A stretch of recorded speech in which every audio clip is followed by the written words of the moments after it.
Today we're holding a informational hearing on executive compensation policy and practices at the University of California and at the California State University. First, I'd like to welcome Senator Ahlquist. I'll ask you to make a few comments if you'd like, just after I say a few things. Welcome, everyone.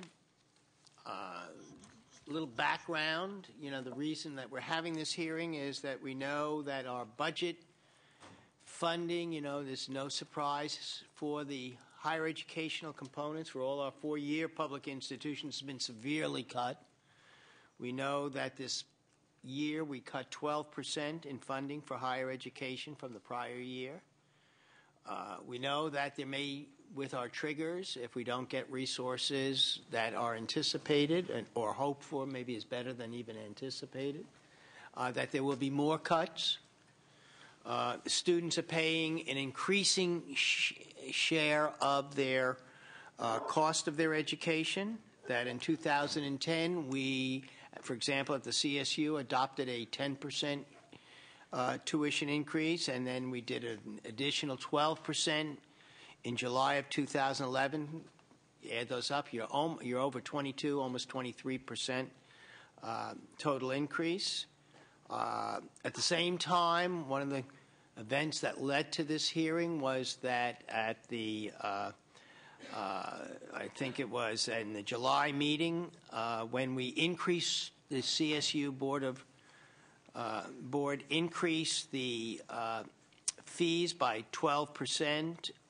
They also took action to approve a $100,000 increase in the salary of the newly appointed president for San Diego State that was paid over his immediate predecessor. So we have the juxtaposition of that. The governor became involved, wrote a letter saying he did not support this tuition increase. Oh, well, not the tuition increase. He did not support the increase in the salaries, especially at this time. And that led to the introduction of several bills in the legislature, including one by my colleague, Senator Ahlquist, to limit the amount that both UC and CSU could compensate executive employees.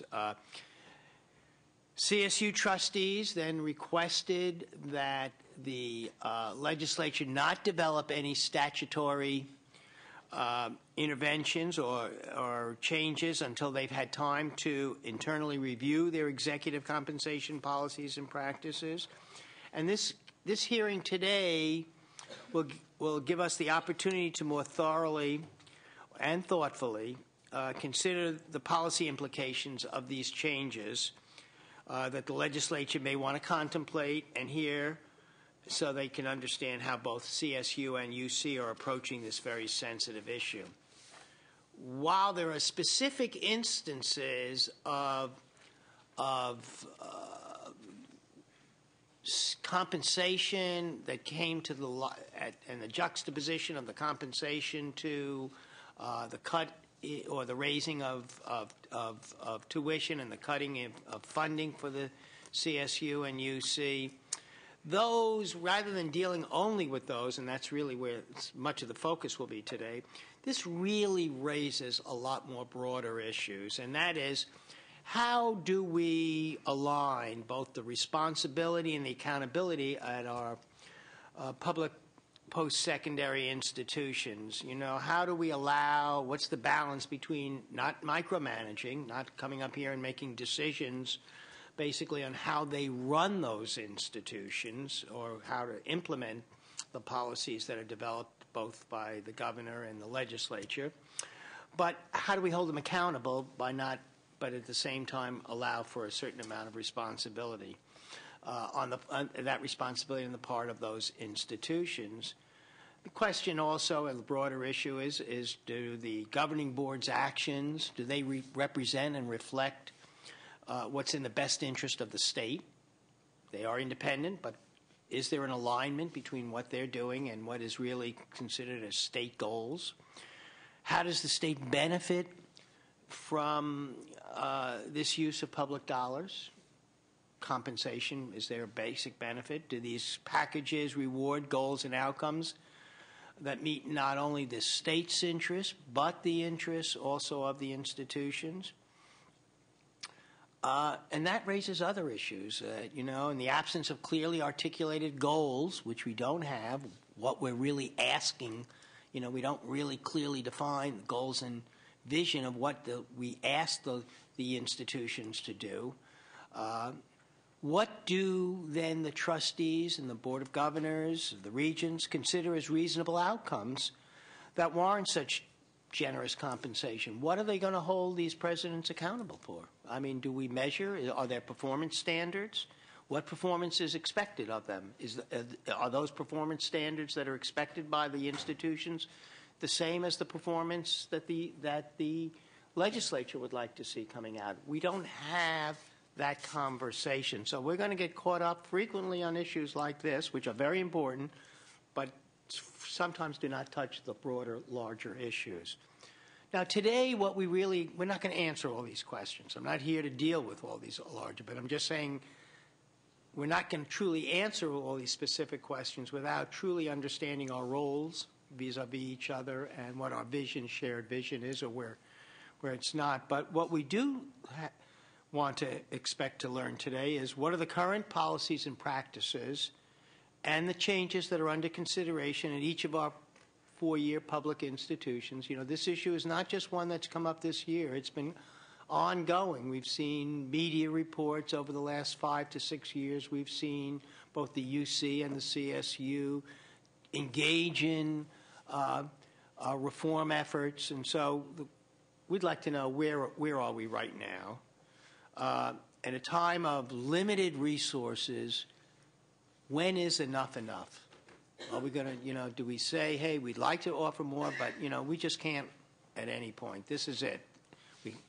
And how do we even arrive at these decisions? We use some kind of national standard.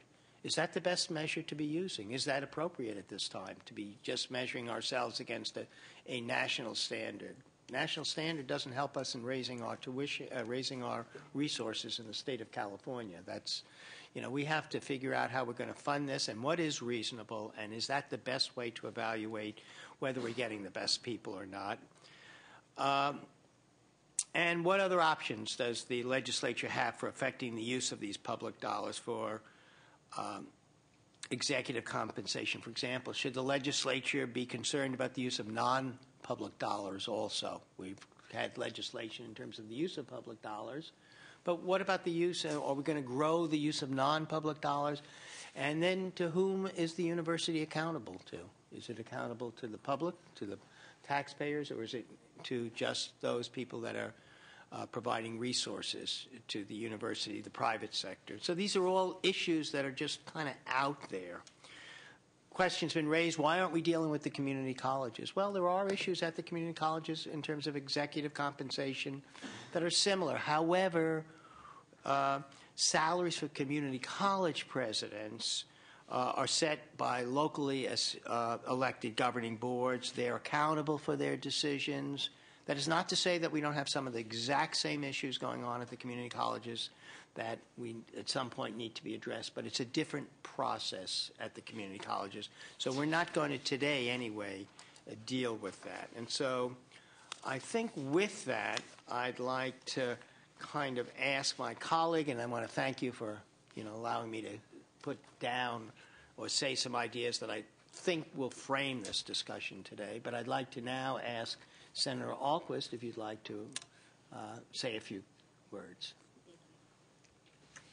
I'd like to thank our chair, Senator Lowenthal, for convening this hearing.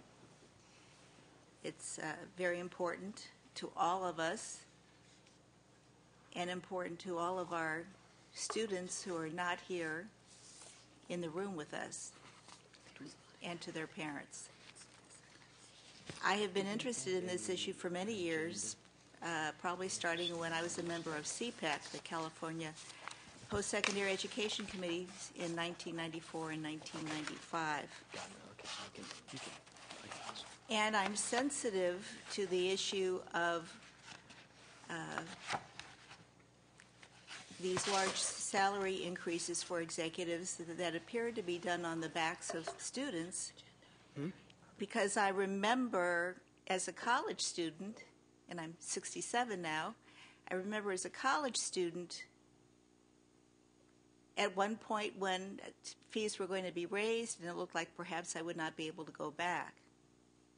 And at the end of the week, each week for all 4 years, I had 25 cents.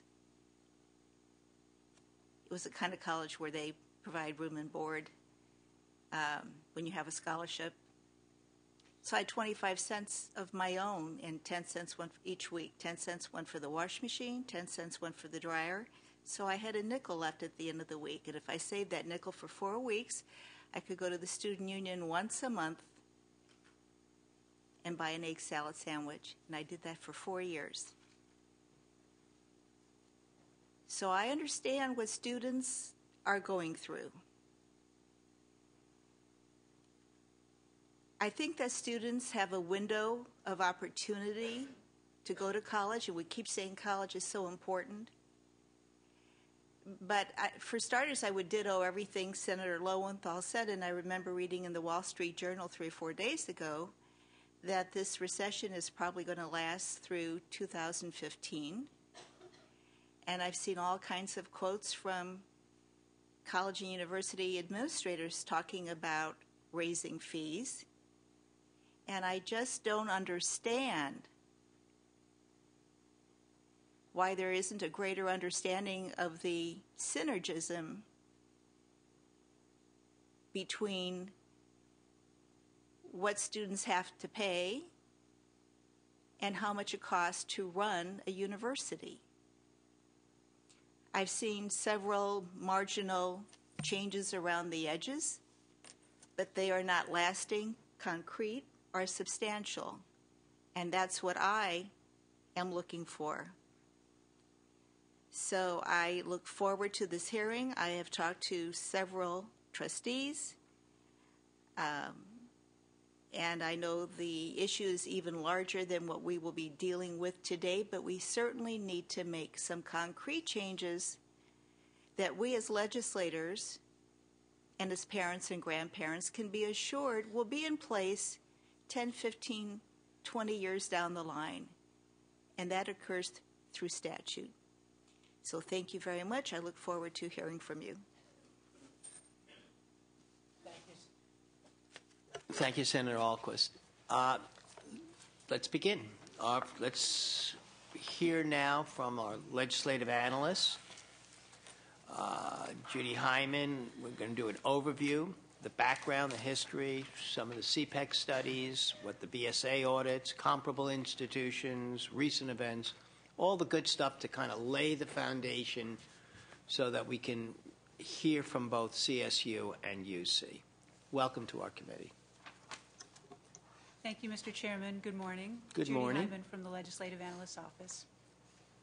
The segments will be presenting some information about their current policies and procedures and where their executive compensation currently stands. So I won't describe those, but instead, as you mentioned, I'll provide some background and context for the segment's presentations and for the committee's discussion. And the first big question, as you mentioned, Mr. Chairman, is what is the state's role in executive compensation at our public universities? By Constitution and statute, the state has delegated significant responsibility to its public university systems, including the authority to manage their own personnel and resources. At the same time, the universities remain public institutions with public missions and significant public investments. The broad authority granted to them comes with an expectation that they'll use that authority responsibly, consistent with their public missions. Periodically, a tension arises when they make a decision that causes the public to question whether they're using their authority responsibly. This is one such time. Our office can't necessarily tell you how much a campus executive should earn. We don't have the analytical basis to weigh all the factors and produce a number. These decisions really are best made at the campus and system levels. And in making those decisions, the university should expect that when you, the legislature, see something that doesn't match your expectations for a public institution, you'll appropriately raise questions as you're doing at today's hearing, and ask them to justify their actions. As you know, this is not a new issue. The modern history of executive compensation concerns dates back to 1992, and both the University of California and California State University have weathered executive compensation controversies since that time. I'll briefly review some of that history and describe the legislatures and the segment's responses during this period. But first, to be clear about terminology, executive is defined slightly differently at UC and CSU. UC's executive compensation policies apply to all employees for whom the regents approve compensation. This includes about 350 administrators at both the headquarters in Oakland and at the 10 campuses. At CSU, the executive group is much smaller, including only the 23 campus presidents plus the chancellor and 5 other executives at the CSU headquarters in Long Beach. As I mentioned, both systems have weathered executive compensation controversies in recent years. There's a timeline in your briefing materials describing these events. I'll just review some of the major milestones. Public concerns first arose in 1992 with the retirement package of outgoing UC President David Gardner. In response, the legislature requested a state audit. The UC commissioned a study by former legislative analyst A. Allen Post, and the university implemented a number of recommendations from these reports. These steps appeared to have addressed the problem. There were no major issues related to executive compensation for more than a decade until late 2005, when at the same time that the University of California was raising fees, news broke about undisclosed additional compensation in the form of large bonuses, administrative stipends, relocation packages, and other perks for administrators and faculty under UC President Robert Dines. Since then, new issues have arisen every couple of years in both university systems. For example, there were several controversies related to employees being hired after accepting large severance or retirement payouts. You may have heard about this about 3 years ago in relation to UC Berkeley's police chief, who took a $2.1 million retirement lump sum payout and was rehired into her same job at a higher salary. There were similar issues, albeit on a much smaller scale, at the UC Office of the President and California State University. Another example of the controversies in the late 2000s involved something called executive transition programs at the California State University. These are benefits for departing executives, such as remaining on the payroll for a full year after leaving office with no obligation to provide any service during or after that one-year transition period. More recently, this summer, as the chairman mentioned, the CSU trustees approved a $100,000 increase in the salary for San Diego State University's president over that of his predecessor, at the same time that the trustees raised tuition, and this was done over the objections of the governor. Each of these events spawned audits and reviews, followed by changes in policy and statute aimed at addressing public concerns and avoiding similar occurrences in the future. Rather than describing each audit and response individually, I'll summarize the major findings, many of which were common to several or all of the reports and to both systems. The audit findings include university officials' failure to comply with their own internal policies and procedures, including outright violations of university policies and the granting of many exceptions to policy, a failure to provide timely reports and disclosures even when required by policy, and a culture of secrecy surrounding executive compensation decisions. Both universities responded with changes in policy and practice, including requiring open meetings whenever executive compensation is discussed, either in committee or in the full board meeting, timely public disclosure of compensation actions, and annual reporting to the public and the legislature. In the mid-2000s, the UC Regents restructured the Office of the President to create a compliance office reporting directly to the Regents, and they also established a standing committee of the board to oversee compensation matters. The Regents also revised a number of compensation policies addressing specific concerns. Likewise, California State University has revised several of its compensation policies and increased trustee approval and public disclosure requirements. The major legislative response during this time was SB 190, authored by Senator Yee, signed into law in 2007, requiring compensation actions taken by the trustees and regents to take place in open session. Other legislation has been proposed periodically, most recently 4 bills in the special legislative session, including one by Senator Alquist, to limit increases in executive compensation under certain circumstances. The legislatures and the university's responses have addressed many of the concerns raised about process and transparency. The most recent concerns are about the actual choices that the universities make within their policies. San Diego State's recent decision is a case in point. The trustees approved the action to raise the president's salary in an open meeting, and all information was fully disclosed, but many disagree with the decision itself. The trustees defended their decision by saying that the salary is in line with what other major university presidents earn, and that they're trying to get the best and brightest for top jobs. This raises the question of the university's comparison groups for executive compensation. In your briefing materials, you have a list of the comparison groups for both systems. These groups were developed through a compromise among the universities, the Department of Finance, the Post-Secondary Education Commission, CPEC, and our office. And they were developed not so much looking at direct competitors in terms of where the systems were losing their executives to, but instead by finding institutions that were comparable according to various measures. UC's comparison institutions include 14 public and 12 private institutions. CSU's comparators include 15 public and 5 private universities. CPEC used these comparison groups and earlier variations of these to prepare annual reports from 1993 to 2004 on where California university faculty and executive compensation stood relative to their peers. The universities have used these comparisons in setting targets for their executive salaries, going on to contract directly with the Mercer Group consulting firm to produce the reports after CPEC stopped producing them. We agree that it makes sense to look at comparisons as long as they include all forms of compensation from all sources. We understand that there's a competitive market for higher education leaders, but it's important to balance that with other considerations for public universities, such as the responsibility for prudent management of public funds and the need to maintain the confidence and trust of the public. I'll stop here and be happy to answer any questions you may have.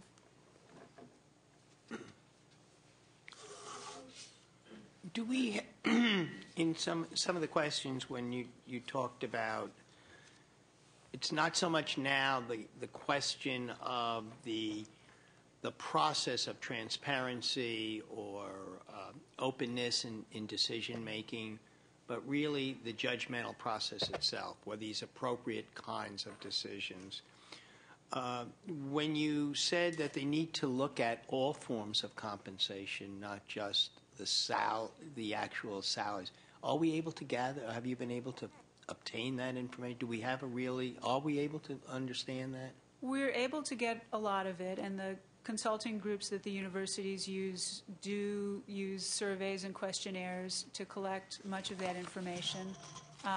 It doesn't always include every benefit and perk that executives receive. So it is still difficult, but it's possible to do far more than salary. The Chronicle of Higher Education did an interesting report this year for the first time, acknowledging the difficulty of comparing different non-salary benefits. They said, let's look at what the annual costs are to the institutions for employing this individual. So whatever money they need to set aside to provide these additional benefits, they're counting that annual cost instead of the future value of benefits that are being provided. And that was a very interesting and I think valid way to make similar apples-to-apples comparisons. I'm also interested in what are the comparison institutions, how they were selected. You said it was a compromise. I looked through, it's kind of interesting in our background material, and I don't know if you can just comment on it.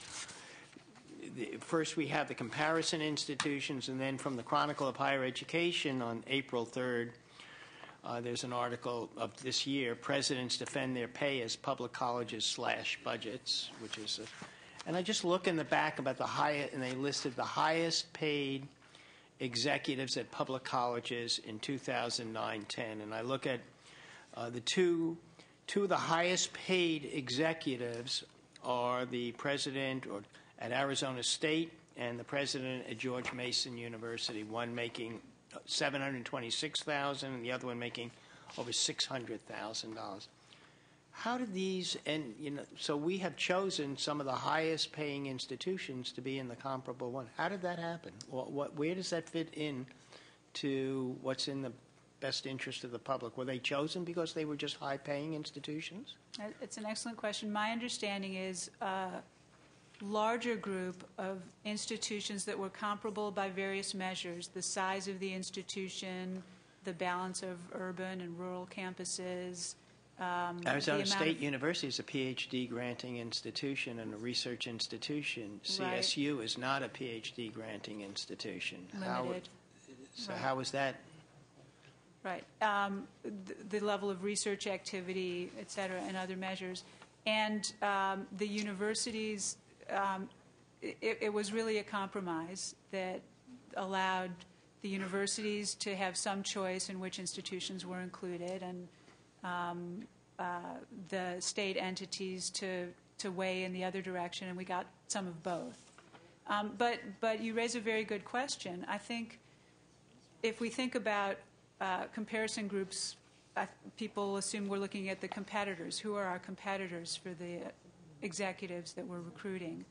And to my knowledge, these groups aren't based on any sort of analysis of where it is that our institutions actually compete with, where we lose our executives to, where we So we gain haven't really executives looked from. at a performance. Who do we compete with for those folks? Who would we lose our presidents? We based it more on a compromise profile. between Exactly. not based upon the actual data about who we're attracting and who we're losing. That's my understanding, yes. Very interesting.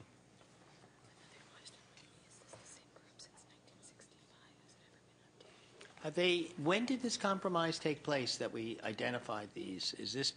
Have we been modifying this list, since we first started on executive compensation and CPEC looking at this? Have we been raising that issue that you did, who we're actually competing with or losing folks to?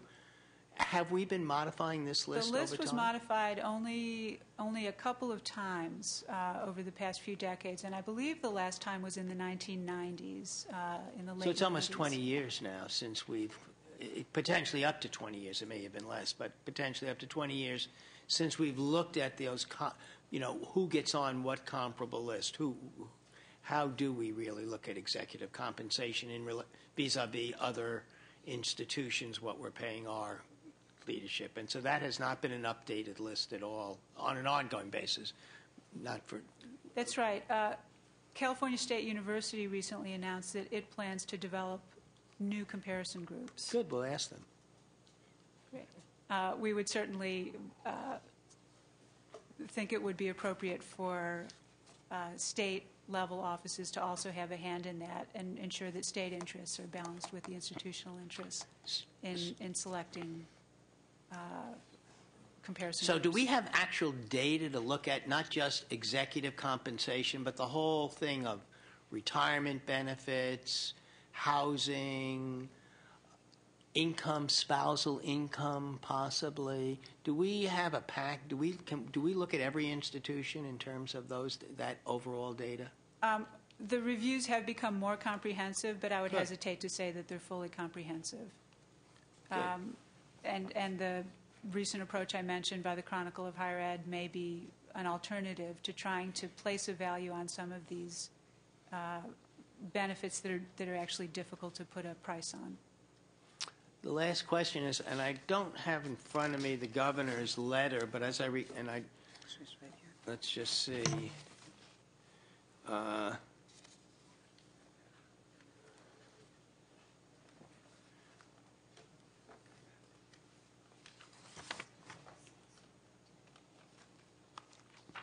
When he asks at the end to rethink the criteria for setting administrative salaries, you have some ideas what that criteria might be, how we might change the criteria for setting administrative salaries?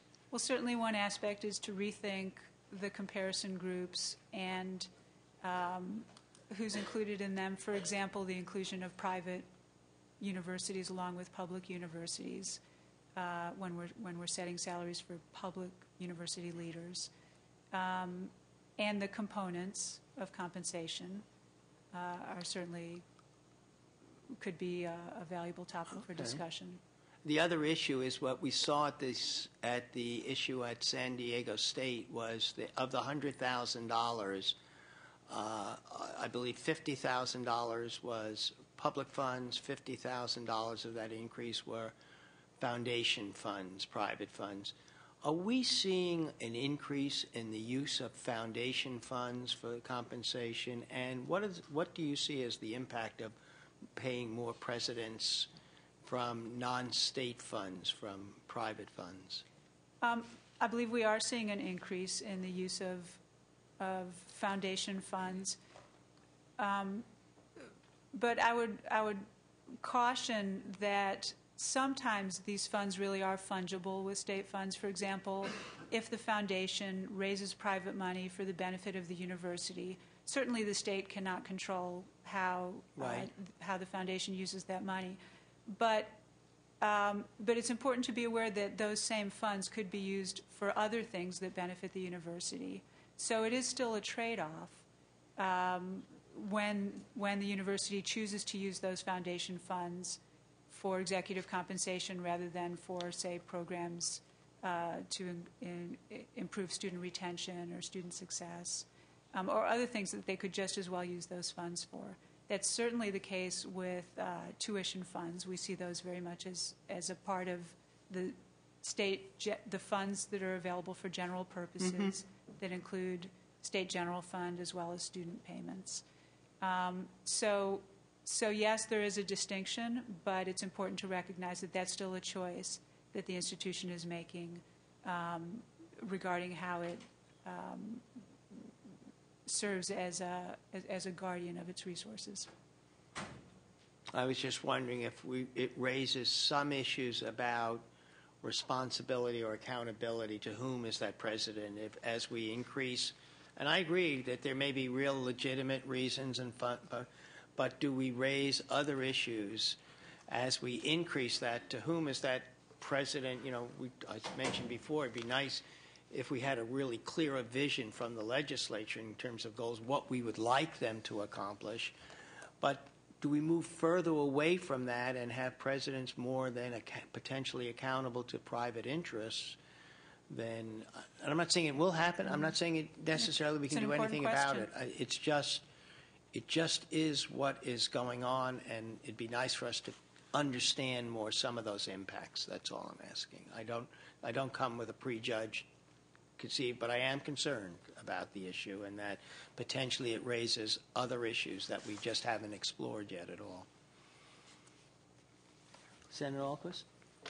So just very briefly to say it's almost 2012. First, thank you for all your really good comments. Second, given that it's almost 2012, I think it's fair to say that we don't have generated from within the state government a really good, I think a really good comparison group that really addresses all of the different pieces of total compensation.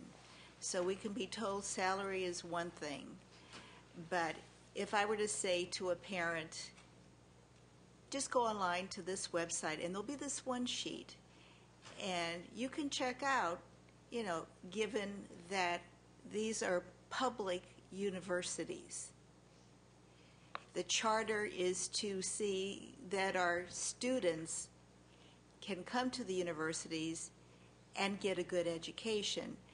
But so that parents and students could see, on the executive side, so much is for salary, so much is for retirement benefits, so much includes the health care, so much includes housing, so much includes a car allowance, so much might just include, just being able to go out and do certain things and have a plastic card that the university pays for.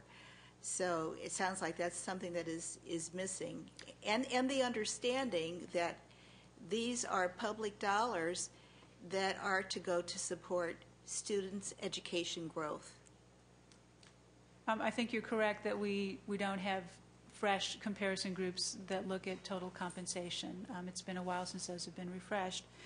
The disclosures, however, have certainly improved, and both University of California and California State University put out annual reports that do reflect total compensation, and when they bring a compensation item to their governing boards, they disclose all of the elements of the compensation.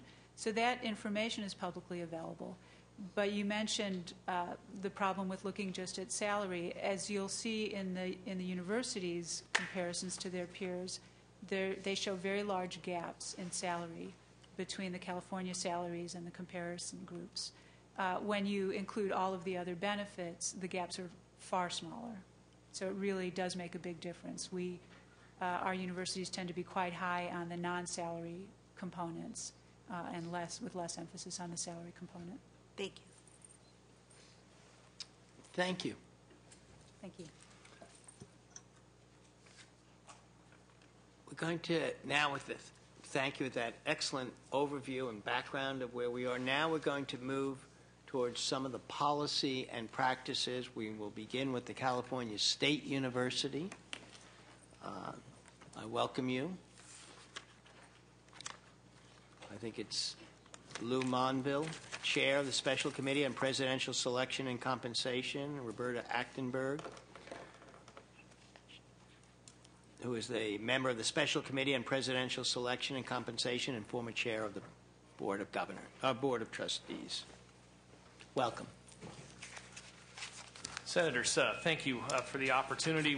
We're very happy to be here today and to bring you up to speed on the work the Board of Trustees and the Special Committee on Presidential Selection and Compensation has been undertaking.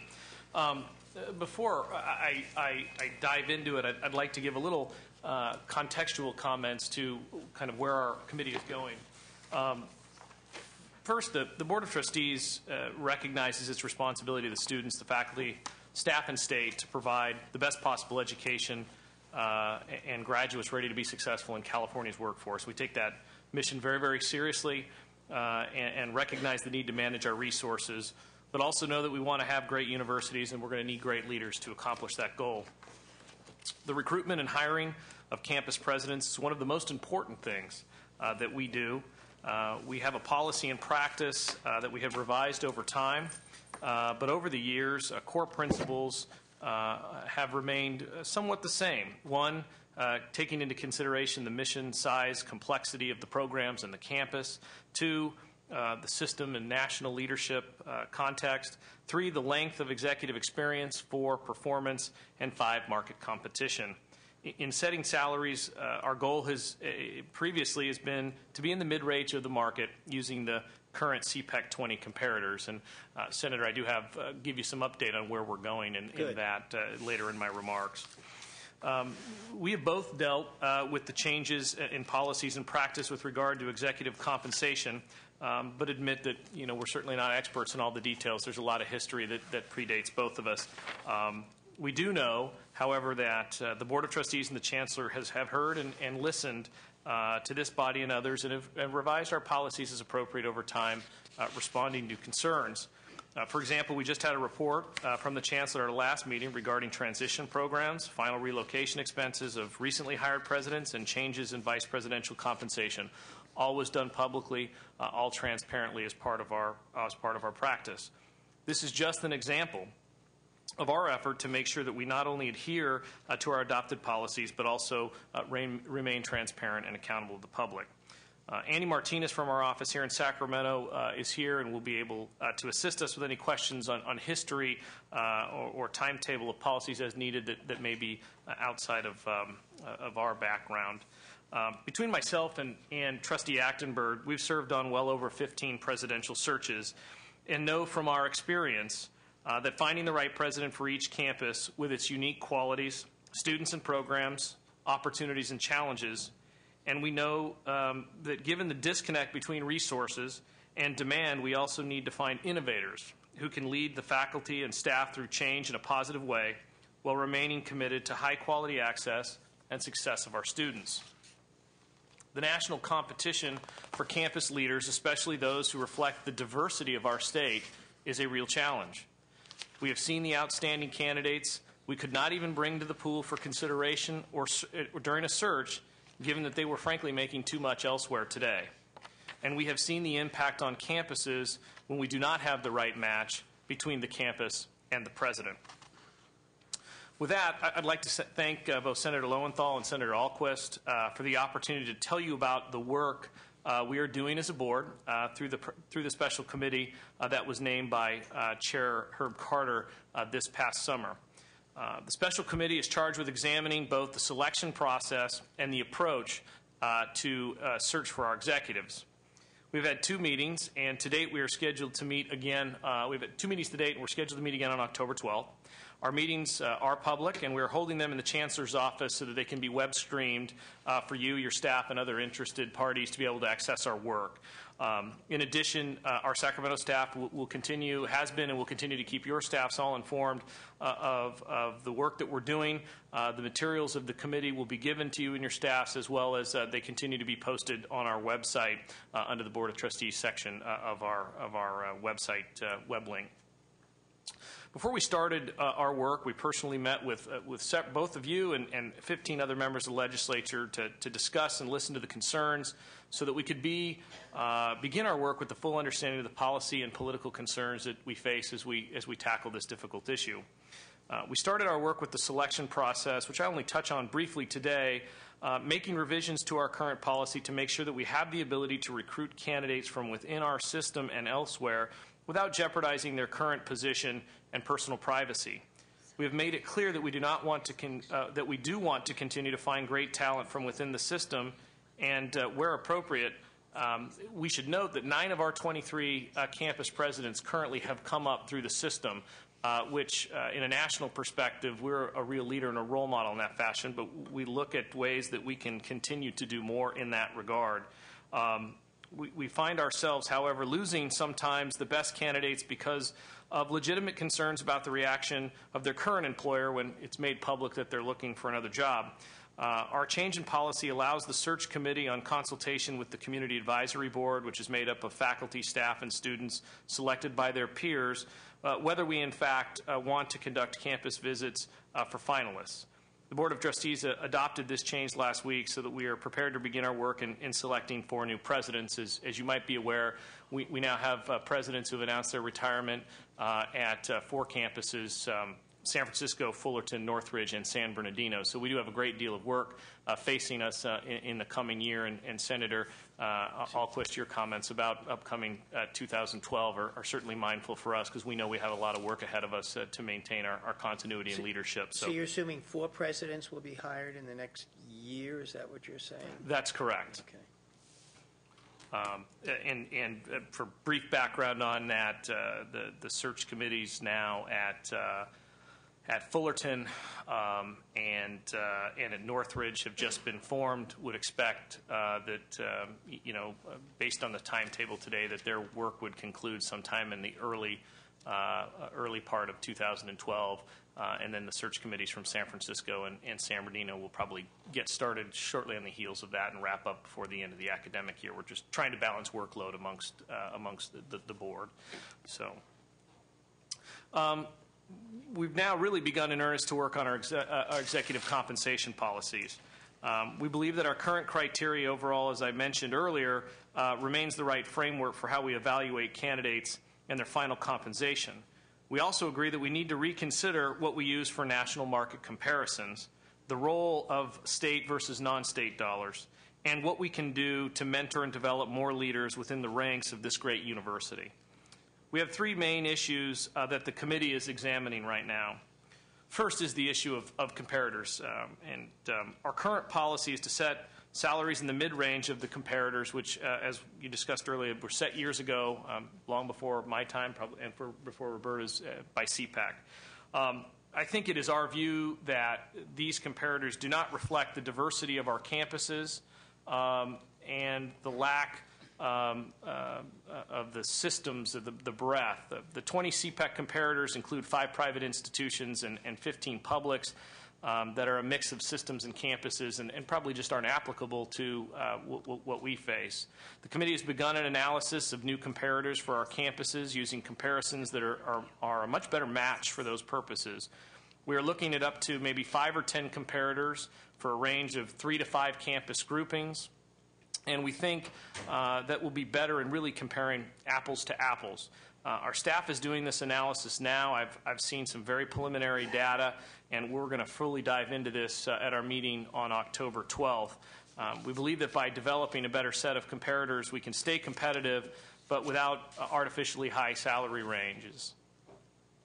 Two is the question you discussed a bit earlier, is the state and non-state funds for executive salaries. As you know, we hired the presidents at San Diego State, San Luis Obispo, and San Jose, and we augmented public dollars with non-state foundation money to provide more competitive salaries for these campus leaders. As noted before in the conversation, half of the compensation increase that we provided to President Hirschman at San Diego State was, in fact, from private foundation dollars. This is the first time in our history that we have done this, except for in the case of the Chancellor, and frankly, some worry about whether this is an appropriate path for us. I just asked that question. Absolutely. We are, in fact, a public institution and accountable to the students, policymakers, and state taxpayers, and we want our campus presidents to feel that same responsibility. And I think that's where you were alerting to, who's in charge. The presidents need to work for the system and the state, and not for their foundation boards, and thus we need to be very careful about how we proceed on this subject. We're looking at this issue not only as to whether we should have a policy, set a policy in this regard, but also how we manage the differences between campuses and their realistic ability to tap into foundation funds for executive salaries. We do not want to create a situation where we have haves and have-nots amongst our campuses, and we need to figure out how we would address this issue. One suggestion has been a system-wide pool of campus foundation funds, but obviously that's going to have challenges of local donors who are going to be giving dollars to specific purposes at specific campuses and don't want those funds to be used elsewhere. Our next, the other focus that we're taking on is the development of CSU talent. As I mentioned, 40% of our current presidents are recruited from within the system, a phenomenon that is pretty unique to higher education, and we're proud to our efforts in this regard, but we need to continue to find ways to encourage and develop more future leaders. The committee has asked our human resources staff to develop ideas on how we might formalize our efforts in this regard as one strategy. Discussions about programs similar, you might be familiar with the ACE Fellows program and things as models of bringing something like that in-house to the CSU. 4 is the issue that we were discussing of capping our presidential salaries and has been and continues to be discussed among the committee and others on the board. There are widely disparate views on the matter of capping salaries. We believe that you have to pay people to get the best. How do we do that is the question at this point, and I don't think there's a common view on how we can, quote, cap salaries and remain attractive with experienced leaders and not continue to lose leaders to other systems in and outside of the state. If we're determined that this is appropriate, how we do it, I think, will be critical. Many of the board believe that as a public institution, paying leaders should come from public funds. The accountability and responsibilities are clear to students, the board, and the state. If we explore a cap, then we need to be prepared to either lose great candidates or find a way to augment with non-state funds, which goes back to my earlier point on the use of non-state funds. These are just 2 examples of the issues surrounding this simple solution, but one that could impact the CSU and our leadership for decades to come. There are other issues that will emerge as we move ahead. It is still our hope to complete the work and report back to the board before the first of the year, especially in light of the presidential vacancies that we need to fill in the next 6 to 9 months that I shared with you earlier.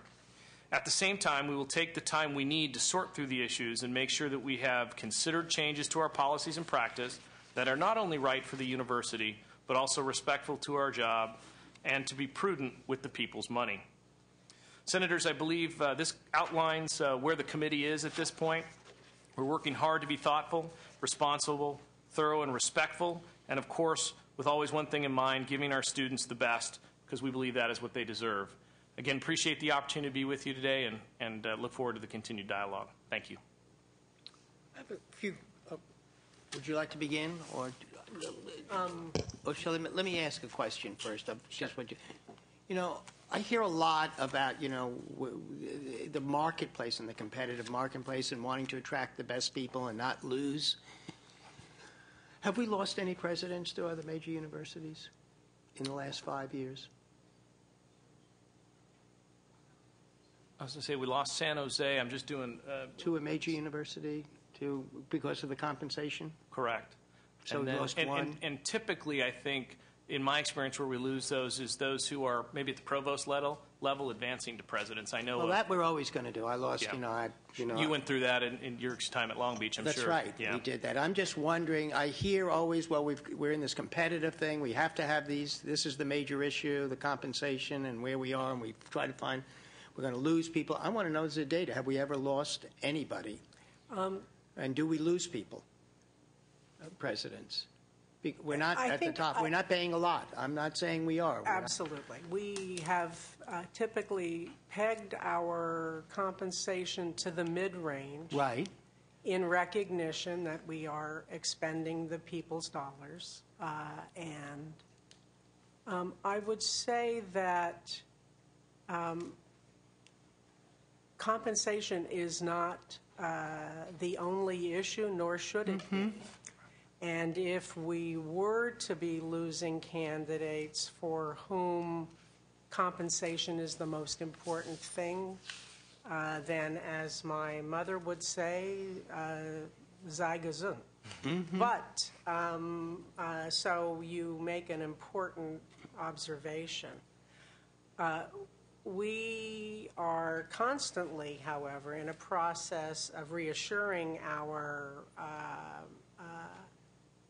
existing presidents who are consistently being courted by other institutions that, we are doing everything we can do to support them in their work. The value of being associated with the California system is of substantial value. Typically, they're in alignment with our mission. So they don't just leave us for the first suggestion of higher compensation elsewhere.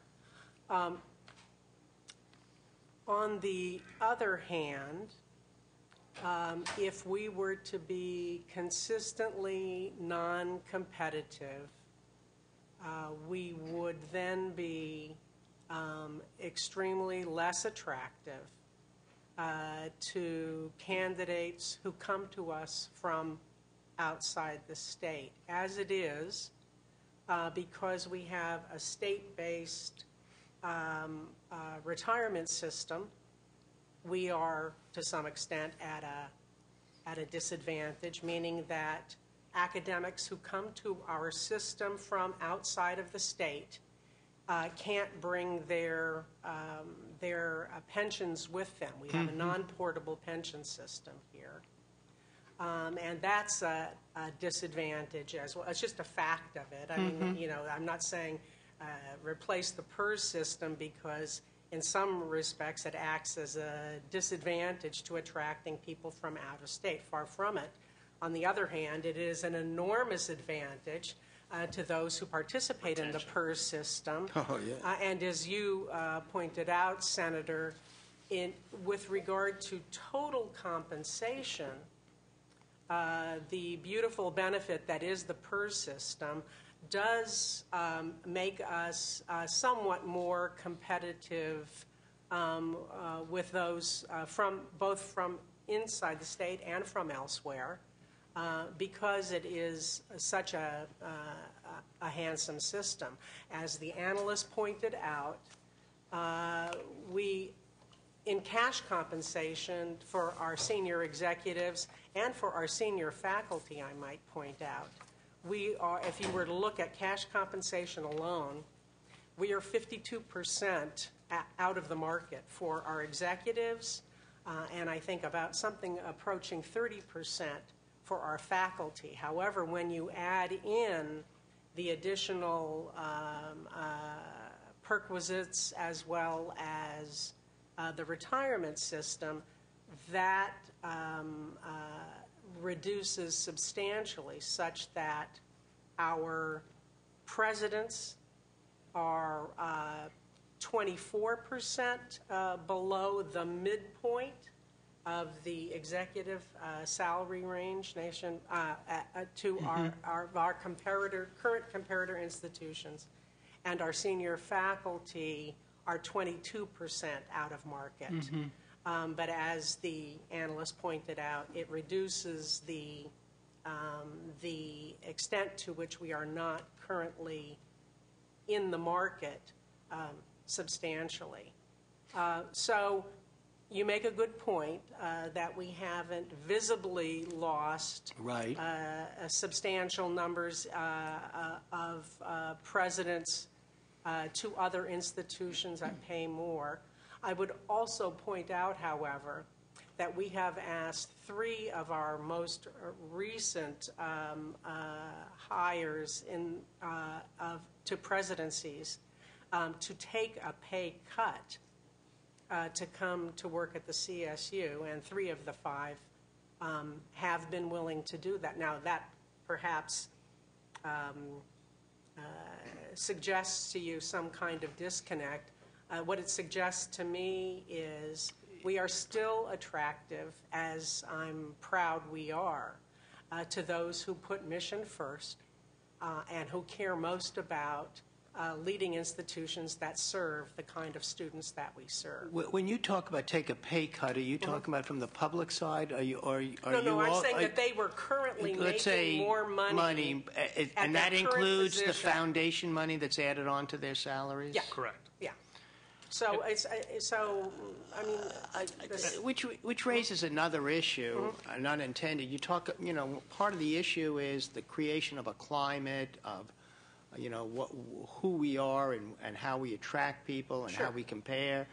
The question is, as I counted, of the presidents that were listed in the 2011-12 CSU executive compensation, 18 of the presidents now are making under $300,000. Yes. If you now have a president that's making $400,000, are we going to be putting pressure on the system to lose these folks also? Because they're going to say, why am I getting $100,000 less than these other? If you're now raising people coming in at the up to attract, what does that say to people who are trying to make it on much less money because the state is in this? Or are we saying, okay, now everybody's going to be now open for this because we can't have this huge gap, and we're moving to attract new people, we're raising the ante to get the people that we want. I'm not saying it's not difficult to get them. Sure. But what does this say to all the other presidents there? What do you tell them? Well, I think first, frankly, we've been very fortunate. What that data also basically points out is that we've had a very steady pool of presidents. That's and we've right. had a long and a very, very lucky compared to what happens in the national, where you tend to get that 5-7 years and they're moving on. Someone who was 29 years at Cal State Long Beach, I understand that we went through. But very this few board, presidents. every time we consider that, that's one of the discussions that we have internally is what is that message that we're sending? Sure. Well, that's what we're asking you. That's one of the reasons you're having this thing. What is that message In that we're addition, sending? it compounds the I challenge think that's of what the governor asked. What is that message? that those presidents have also not received, any compensation, no new money. There's been no raises for anyone. I mean, I don't need to tell you that. So I think that is a concern that we share with you.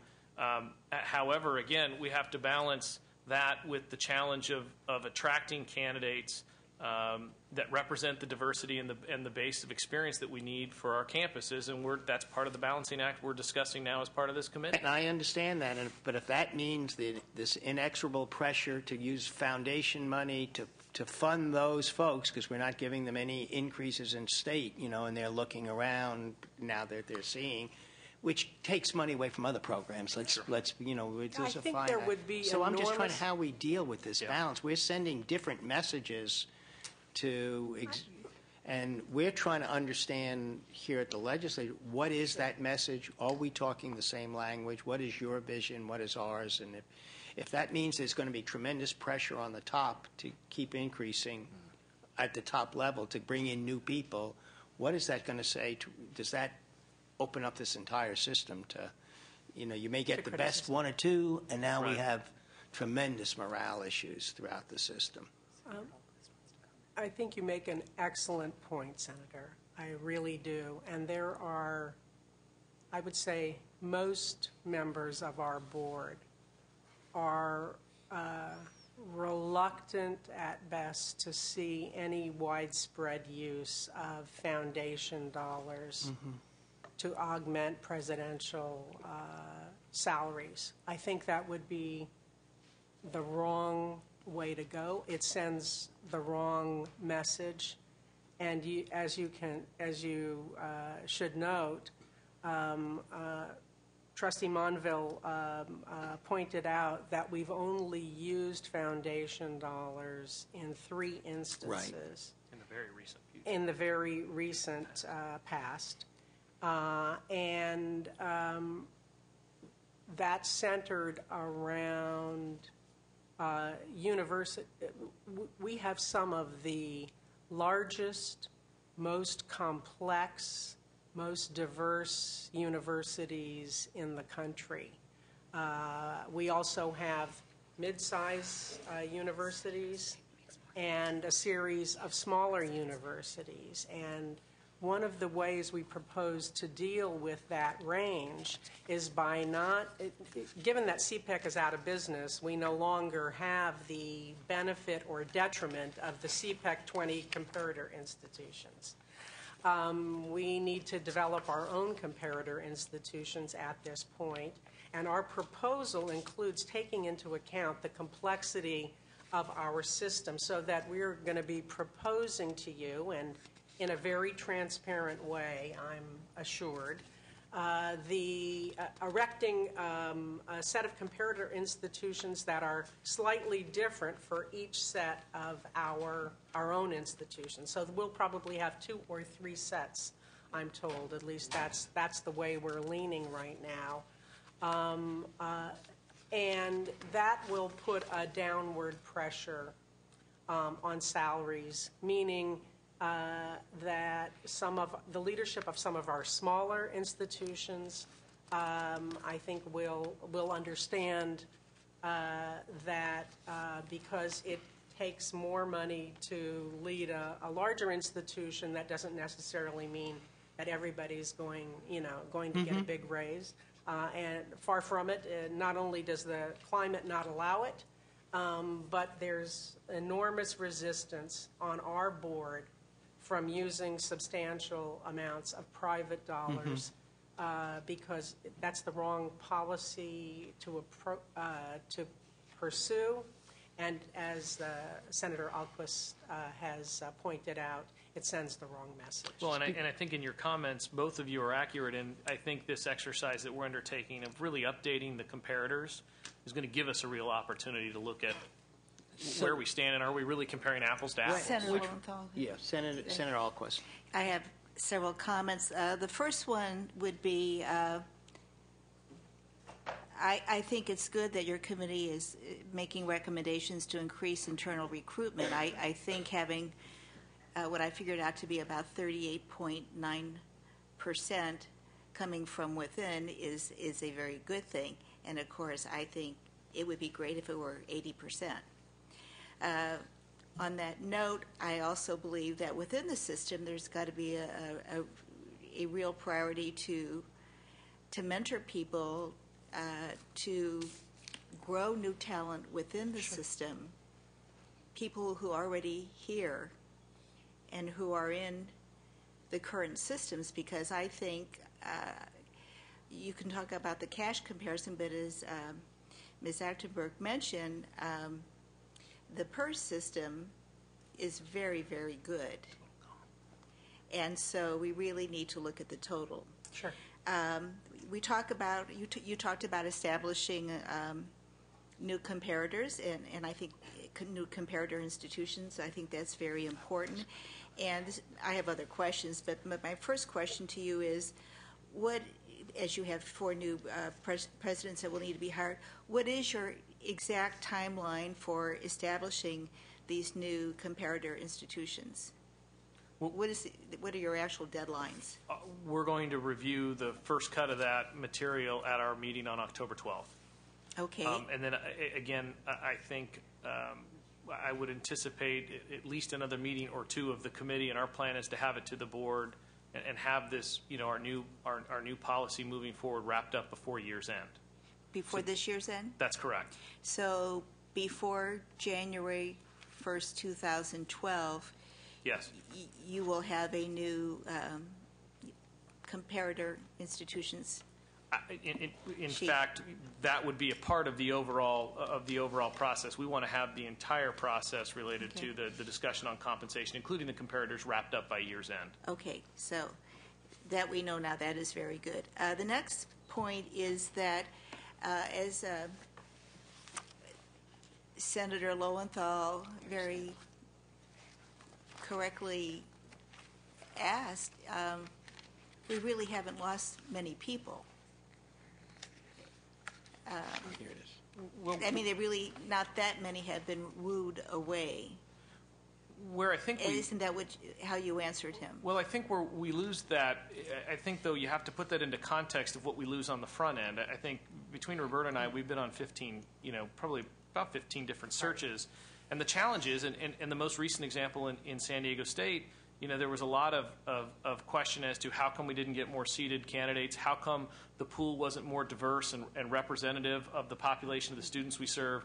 And the biggest challenge we had, and we made conscious decisions on the search committee, that there were simply folks who were well qualified, who were broadly diverse, but we simply couldn't bring into the pool because we know, the salary cut we would have had to ask them to take would have been dramatic. And then it begs the question, if someone's willing to take a 50% pay cut, is that really the right candidate? Sure, but would you also agree that there are a lot of talented people within the CSU system who would love to have that kind of opportunity for growth? Well, I think with 9 of our 23 campuses coming from within, which is frankly better than any other system in the country, we've done well there. I think 38.9% is good, but it's not 70 or 80%. I think there's a real opportunity here where you have people who love California, love the CSU system, and would like to have an elevated position if they were given opportunities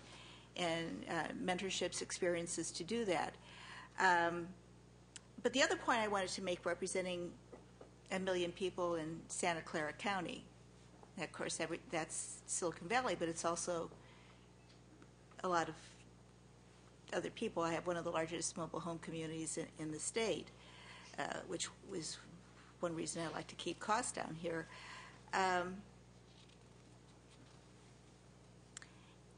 It is part of capitalism that, people leave one institution and go to another in terms of, institutions, companies. That's not necessarily a bad thing. Now, if you have 80% leaving, then you know that there's really something wrong, but your numbers aren't anywhere near that. And when you look at total compensation, you have a very attractive package, I think. Well, I think the entire context, and this goes, I think, back to the discussion, your earlier point about growing your own. I think we agree we're looking at more thoughtful ways we can grow our own. That certainly gives us some advantages. Again, we don't want to go so far that direction with growing our own that we don't get new ideas from out of state, best practices from other states, As the Senator Lowenthal would probably share, part of what makes a robust faculty and a robust university is bringing folks from around the country to our campuses to have that diversity. So we want to have that in our leadership as well. But I think where that compensation does provide us, the current package provides us an advantage is for those internal candidates who are vested into the PERS system. And my other comment is that you can speak to administrators taking pay cuts. A lot of people take pay cuts, I think there's and a lot of people lose their jobs. They don't have a salary to cut. And we have a lot of parents who would like to send their kids to college and won't be able to do it because they've lost their jobs or they've taken significant cuts. So my last comment for now is that certainly some of them are taking pay cuts, but they started out with a really healthy total compensation package. And we really need to look at the whole thing. Thank you. right, yeah. Yeah, I want to follow up on a question that Senator Ahlquist, up until now, the comparable institutions came to you were done by CPEC, really, and then, which was not the university, which is the Post-Secondary Educational Commission. And now CPEC is gone, and there were issues, so you're going to be developing your own comparable. I'm just wondering, have you thought about expanding that process and having someone from either the LAO or the Department of Finance help you with the comparable, or is this going to be just done within the university system? Well, I think I guess my assumption is, given the nature of the process we're taking in the public and transparent fashion that we are, that we will take public input, and I'm certainly willing to reach I would out like with the to LAO, see Department of us, Finance. again, you're going to make those decisions, Sure. but we're trying to come up with a common vision. We're just talking about comparable institutions. Sure. We're not Sure. telling you who to hire, what to hire, but you're saying we want to have a system that's based upon not just the salaries, but the total we understand the total compensation package. You've already indicated. If you just look at salaries, we're quite a bit below. But if you look at also compensation in terms of retirement, PERS, health care, we're still somewhat below, but it makes us look better. And it'll be anyway. broader. I mean, I think we've got to look at But student I would like to size. see, if we're looking at comparable, that you get not just public input, some input from folks who are really trying to understand this and who are your supporters, your Of allies. course, of Absolutely. course. I think your input would be welcome. I know it would be welcomed by this board, and I'm certain I would the certainly Chancellor recommend would, that in the sense of building would do similarly. consensus. We're trying to come up with a system, not tell you how to do it, but come up with a system that Sure. we can believe in. And Right. the more kind of direct input, I think, by those who are also concerned about the same issues, I think would be very beneficial to the university. Yeah, to do that. it's definitely taken us some time. We're working very hard at it. I mean, as you know, it's so complex. What's the size of the campus? What's the budget of the campus? What's the student makeup? What's the research dollars? I mean, we're trying to have a very thoughtful and thorough look at what is a comparator, and first and foremost, starting with looking at public institutions, taking the privates right off the table, because we need to compare apples to apples, which we haven't necessarily been doing under the CPAC. And trying to understand publicly, what we all do publicly, but in a public way, what is the vision of the university, and and you're hiring somebody to carry out that vision. The question to me is also, we're beginning to see, not so much at the university level, but somewhat, and I think the Chronicle of Higher Education began to identify, but we're beginning to see throughout the educational system, especially more so through K through 12, saying that those that provide services that we have to tie that much more to performance benchmarks. Yes. That's just who we are as systems. We have to it's not going to be seen as punitive. We have to figure out ways in which that becomes part of our culture to do that. So, and I noticed that there are universities like the University of, I think it's Central Florida, who have actually tied their president's salary to meeting certain kinds of benchmarks, performance-based, whether it's increasing graduation rates, whether it's whatever it is. As we move in this direction, are we going to be doing more performance-based?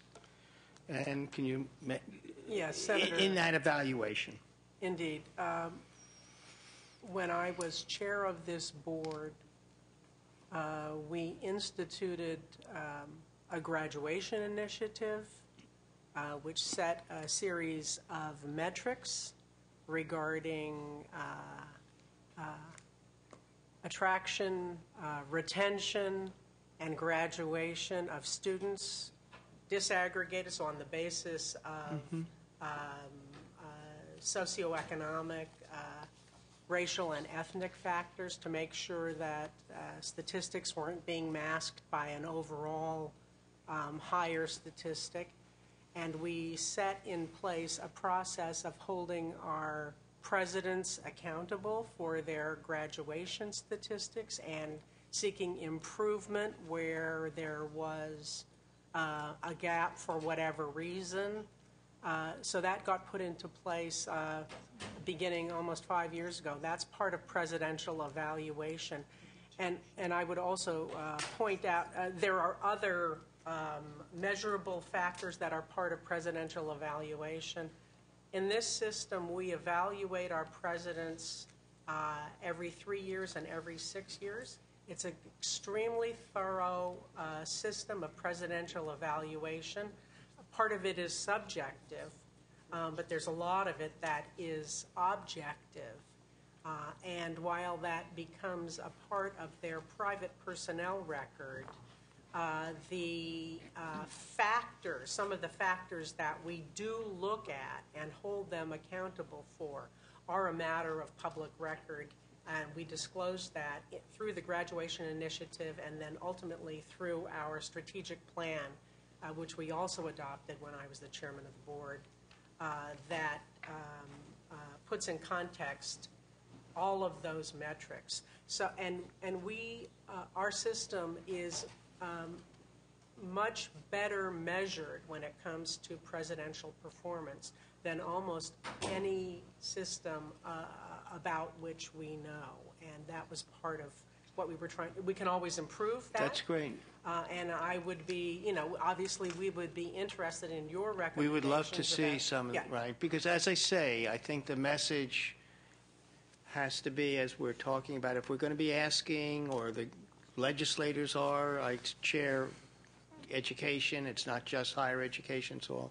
And we have a number of bills going through to hold teachers more accountable. We're not doing that to be punitive towards teachers and then leave you know, we're trying to figure out how do we upgrade this entire system, how do we promote teaching, how do we make teaching better. Same thing can be done with presidents also. How do we publicly find out whether they what they were asked to do, what is that vision, are they meeting it, and what are we doing to help them, or if they can't, what are the options? Because you can't ask just some people to be accountable and not others. Well, and as you know, with respect to our university faculty as well. Right. I mean, I think we concur. We agree. and I would just add, I mean, I think as you know, Senator, we're a system that embraced and really took national leadership on the voluntary system of accountability, and that's part of the reason we do that is those are all metrics by which we can measure the health and performance of a campus, and therefore its leadership, its faculty, its staff, it gives us more data to drive that process, and we certainly embrace that. I just have one last. Weren't you aware that at that meeting where you were raising tuition by 12%, that even the optics of doing this just put us all in such a difficult light? I mean, I'm sure that it's a more complex situation we're hearing, but it certainly raised the ire across of legislators and including the governor. And will continue to do so, and maybe it was the right, but it was quite, the juxtaposition of things was quite something. I'm just telling you. Absolutely, and as unfortunately, in a regard, in our effort to be transparent and follow our own policies, we were a victim of those optics. It's not just optics, it's reality. It's not just optics, but it was optics. But I'm just using the term that were you concerned of what that would look like? And I think the answer is yes. The board knew, but the choice was not follow our own policy that the LAO noted to disclose at the first meeting after the president had been hired that salary and compensation package and kind of kick that down the road. And we said that's not the appropriate thing to do. We've made a commitment that we're going to be accountable and transparent in our compensation policies. And unfortunately, given the passage of the budget and the hiring of the president, those two collided. And I certainly understand your concern. And I'm just going to go to Senator Alquist. I mean, we and I have been besides on education, I was a conferee and on the budget committee, we have gone through the most horrendous cutting of people at every level. I mean, we are sending people to nursing homes instead of living independently in communities. We are taking away the ability to have equal access to education. We are taking away so much so for us. Also, it was a shock because it has been such a painful experience, and it was almost as if that was it appeared to be blatantly disregarded. Senator Alquist. Thank you, Senator Lowenthal. A couple things I wanted to say, and then I also wanted to react to something. I mean, it really seems to me that the university has misplaced priorities.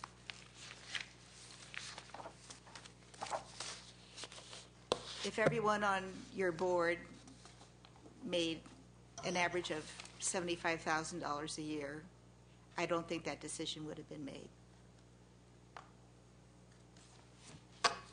Or less, 75,000 less, and maybe some people who had no job and no money coming in. On the positive, I appreciate what is being done in evaluation, in accountability rather, and having worked on that many years ago, I think that's really important. But I do want to hear a commitment from both of you on one point, and that is particularly with this need to hire 4 new presidents and with this comparator institution list probably being done by, let's say, the end of December, according to Mr. Monville. Would you give the legislature your firm commitment that no new president will be hired till at least 2 months after a new comparator institution list is approved? And the reason I don't just say don't do it till you have a list, I want you to actually use the list. And I want you to communicate that to the public. So would you give us your commitment to do that? I think, Senator, and I want to be careful because I want to be precise with what your request is. And 2 months in my mind is 60 days. And it's potential we could be hiring presidents. We have at least one president who announced that her intention was to retire at year's end, and as is, we're not going to meet that deadline and haven't fully addressed how we're going to maintain leadership on that campus. I mean, that's still something we need to discuss.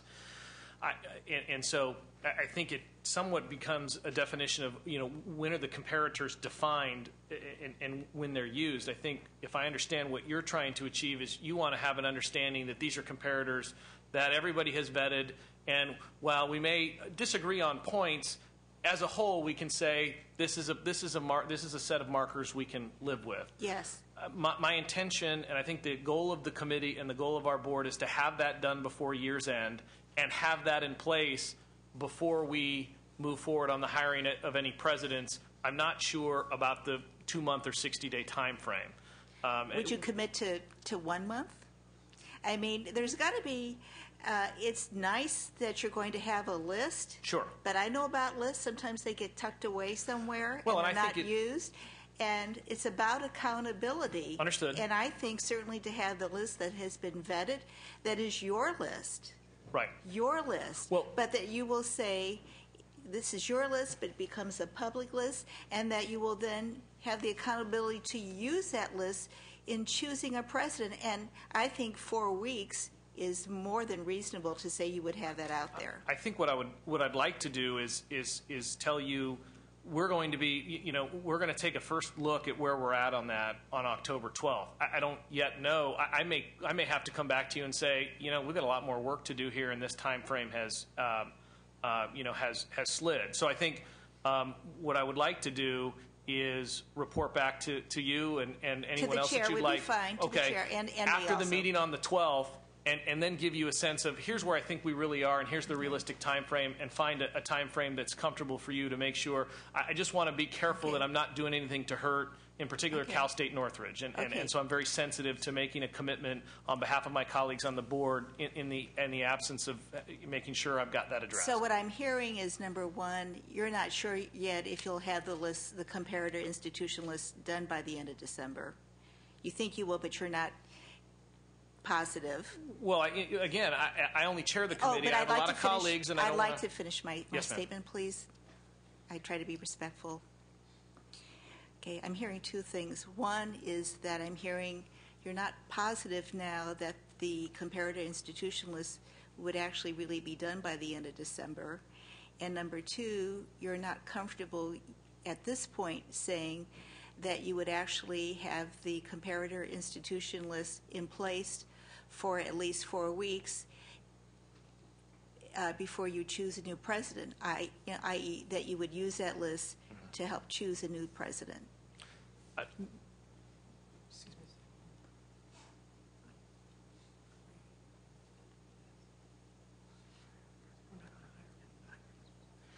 I think to address your global, I think if I boil down where you're going, your larger concern is you're not going to hire new presidents until we have a comparators list that everyone agrees to. And that you use. Correct. Excuse me for interrupting. No.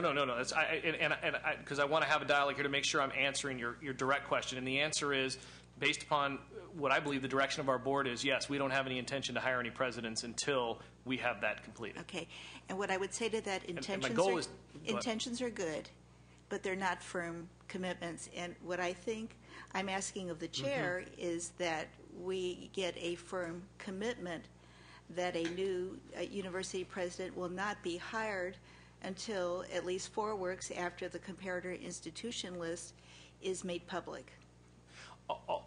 Again, I'm just trying to, out of deference to my other committee members, and having not seen all the data myself, I want to be satisfied when I get data on the 12th that I can say, yeah, I think we're close here, and we're going to get this done by year's end. And having, in the absence of that data, I don't think it's fair to you and your colleagues to give you that ironclad guarantee. I am absolutely happy after the meeting of the 12th to report back to the chair to say, yes, I think we're going to get done by the year's end, and you're going to have 4 weeks, or here's the date we will get done, and we'll give you 4. I mean, the answer is we're not going to hire presidents in the absence of that data. It's not good for the state. It's not good for our universities, and it's not good for. My last closing comment on this point, so that we don't go back and forth too much longer on it, is that my request is that no university president be hired till at least 4 weeks after the comparator institution list is created and made public. Now, if that's February or March or, whatever, but I don't want to see any of these new 4 presidents hired when you don't have a comprehensive, accurate, reasonable list. Yeah, I would agree. It would be never in the history, at least I've been on this board 11 years, we have never hired a president without a satisfactory assessment of what that president's salary would represent vis-a-vis the spectrum of salaries, Right. And the fact that there is no longer a set of CPEC comparators makes it imperative for us to develop a series of comparison institutions. And we agree that we should be developing that set of institutions in consultation with the LAO and with the Office of Finance as the first group was developed. And we agree with all of that. And I think, in effect, with all respect to my colleague here, that it seems to me it would be constitutionally impossible for us to fail to address your concern, namely that we have a series of comparator institutions in place and 4 weeks would have elapsed thereafter before we would be entitled to hire a president. I think that is precisely Thank you. what will happen. And we want to work with you, but the big elephant looming in the back is that we disagreed with what happened at San Diego State. Sure. And so that's why it's so important that we get this right.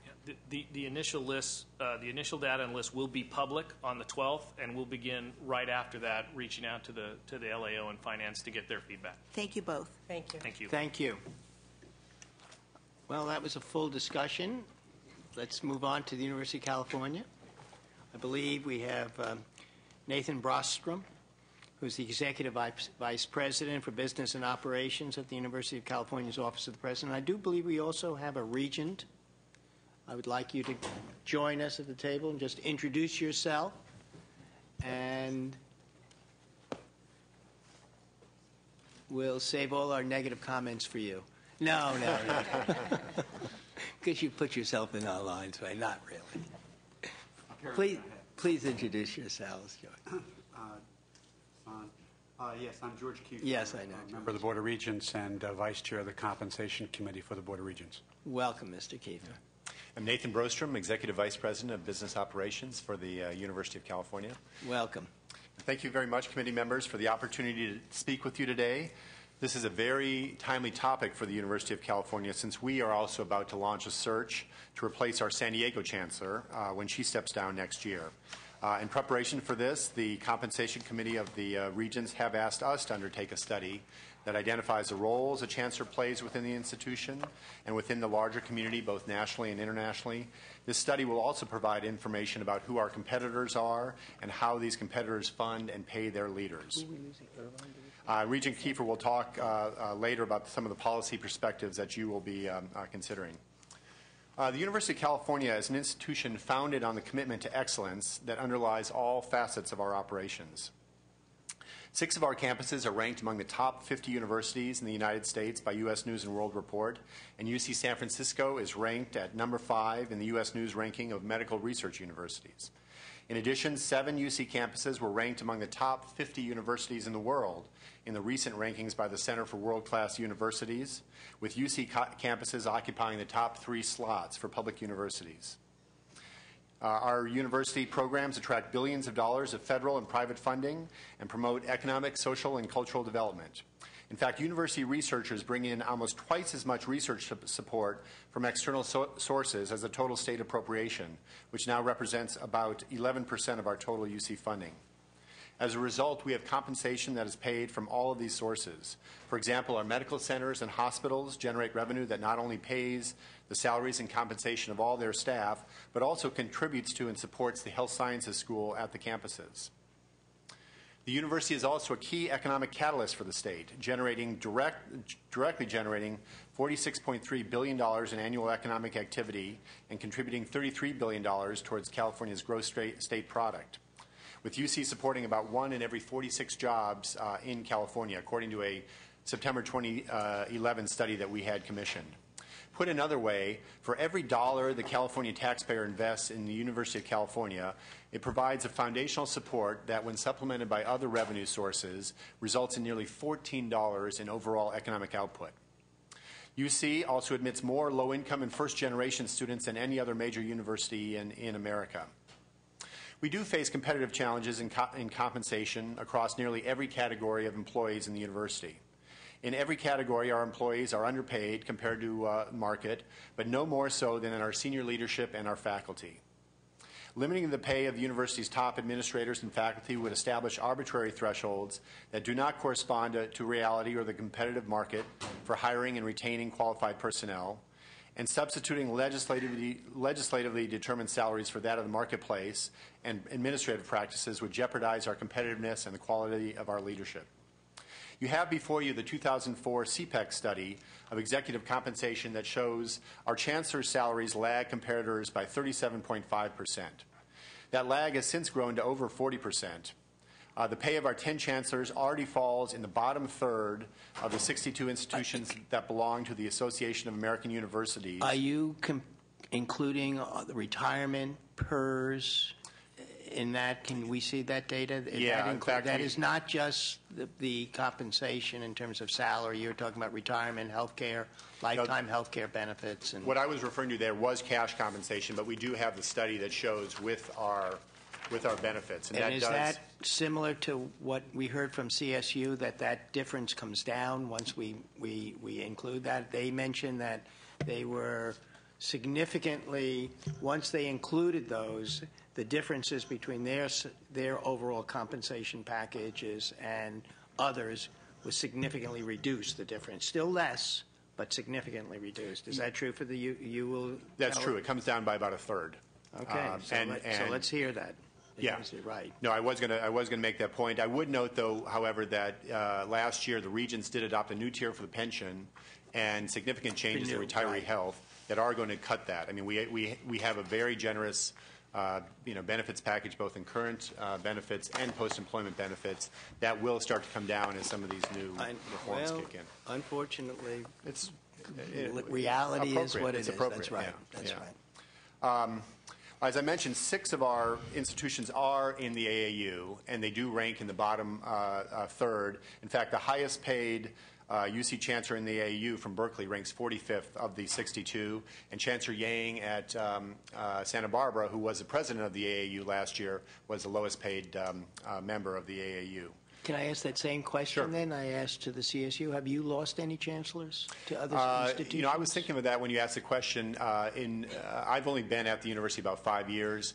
In my time, we only lost one chancellor, Franz Cordova, who was a chancellor at UC Riverside, who went to Purdue as the president of Purdue. Most of our chancellors, this is sort of a capstone on their career, and they often retire and join the faculty at the university.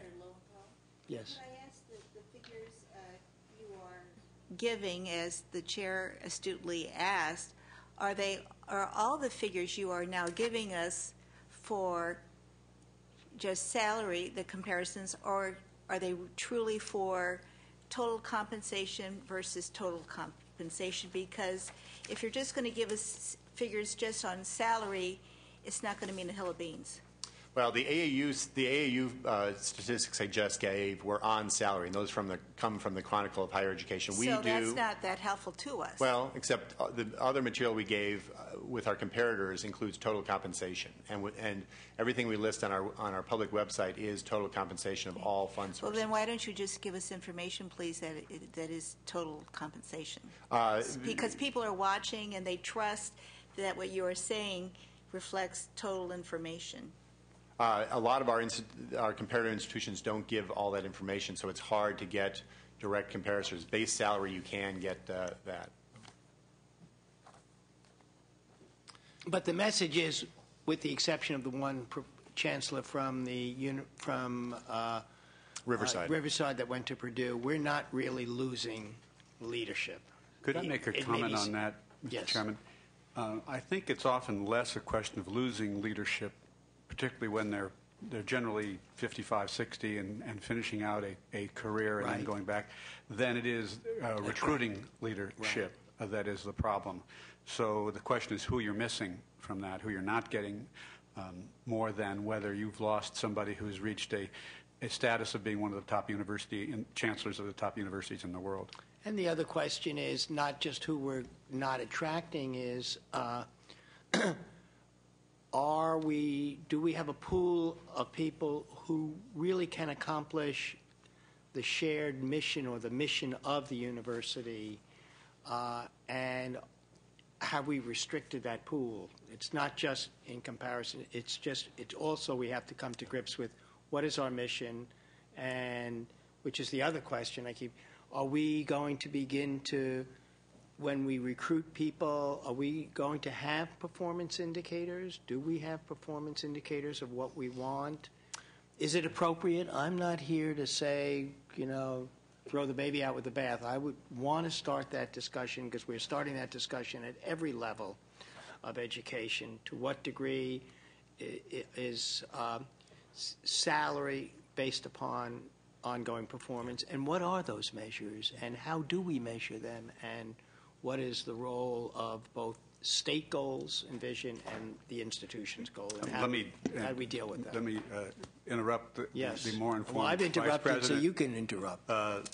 and just say that's one of the questions that the Compensation Committee has asked the President's office to look into, including the responsibilities of chancellors, what we're looking for today, even in comparison to what we were looking for 10 years ago. That's right. The job has changed, the duties have changed, and we have to look at it in that context. So you're right with respect to establishing what our expectations ought to be and what the accountability ought to be for meeting those expectations. While I'm only a 2-year member of the Board of Regents, I know that prior to my arrival, President Yudof already began a push that is part of also a national push for accountability at all levels, not simply financial accountability, but progress with respect to various kinds of measurements that are being defined and further defined as we go along. And I would say that similar to CSU, we have a formal process, a review of chancellors that's also run in conjunction with the Academic Senate. But then we have a very robust annual process where the president looks at both the personal and campus goals of each chancellor. Then we have overarching metrics, based on graduation rates, based on research volume, based on fundraising, based on serving underserved populations that we then review each chancellor on annually. Is that information made public? No, it's part of the performance review with the chancellor And themselves. I understand that is, but at some point there are issues of, if we're building in performance metrics, is how do you deal with both protection of the individual and also what is public information? Yeah. What I would point you to is, as Regent Kiefer mentioned, we have a very robust accountability report that we put on the website, and we also send to the legislature, and it goes through a myriad of statistics that I think the legislature and the public would find very interesting, and it breaks it out campus by campus. And so we produce that annually, and I think it would be of tremendous interest to your committee. Right. And I say all of this not in any kind of pejorative way. We realize we have cut your funding, and we are making your lives much more difficult to accomplish and to maintain the status of the university. But we are a public institution, and we must ask these kinds of questions, or need to ask these questions. Go on. Senator Alquist. Thank you. I'll have to leave in about 5 or 10 minutes, so I wanted to say this. I have legislation that really applies to the CSU that basically just says that if you're going to raise student fees, that you can't, on a person's salary, you can't give more than a 10% raise if you're raising student fees at the same time, and that certainly, I think, is more than reasonable. It doesn't, of course, apply to the UC because you are held differently, and frankly, basically you can do what you want. And so because of that, because you get more dollars, you don't get so many dollars through the state, because of that, it is really imperative that these changes that are made are not just around the edges, and that when we speak of total compensation, I think it's honorable not just to speak about salary, but to speak about total compensation. Because as a senator, I remember, and this is my 13th year in the legislature, next year will be my last year, I remember a president of UC sitting before me when I was a newbie senator and just saying, oh yes, we wouldn't do that and we're not going to raise this, and I believed him. And what happened was not the way he said it would happen. So I think the UC, and I speak to the two of you, but to the larger system, is that it is important for the public, and we are the public. Mm-hmm. It is important for the public to truly understand what you're really paying, and that does include total compensation. So I hope your figures will reflect that, and you will speak that way. Yeah. Thank you. Yeah, thank you, Senator. It is a very good point because one when we show the lags in our faculty salary, one thing that does help us is that we have a defined benefit program, which is very rare among our competitor institutions, and that has been, has helped us retain and recruit a lot of faculty, even if their cash compensation is less than they could get somewhere else. I might just make a couple more points. To the question you asked of our CSU colleagues, we are proud of the fact that 6 of our 10 chancellors came to their positions after having either taught or been taught at UC. They did not come directly, but at some point in their career had either taught or got their doctorate at SC.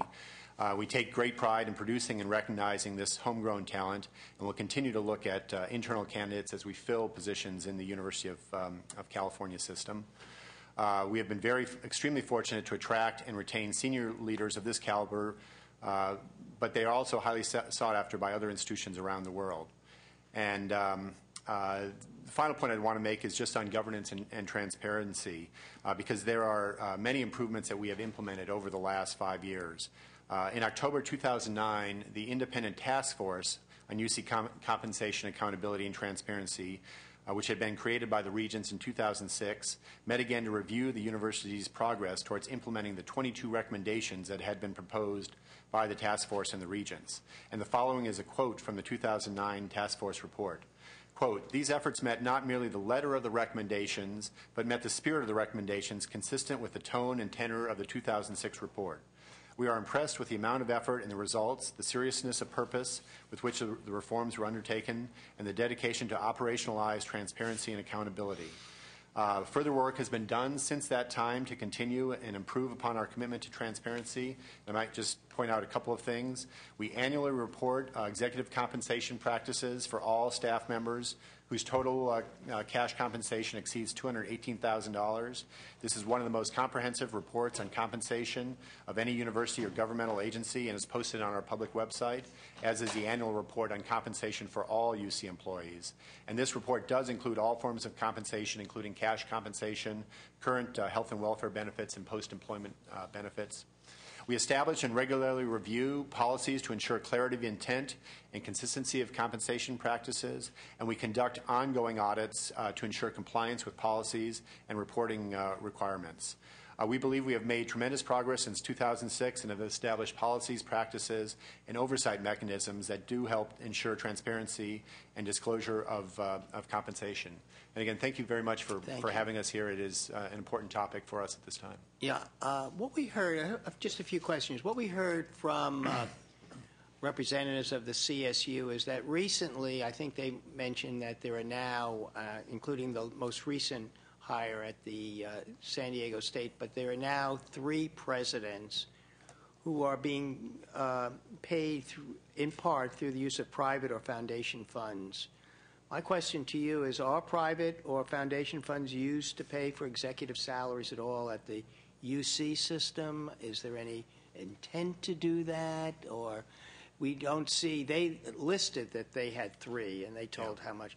We see nothing except for the, in the UC. Now, we're just wondering, is that the reality? Are there no foundation monies used to pay for UC presidents? We currently have no foundation money used to pay for the president or chancellors. One of our chancellors does have a endowed research fund that she uses to support her research, similar to what a faculty member would have. Right. But it is certainly something we're going to look at in the study. I mean, as you know, one of the huge growth areas in our fundraising has been in endowed chairs. Yes. And we now, as a system, have over 1,500 endowed chairs.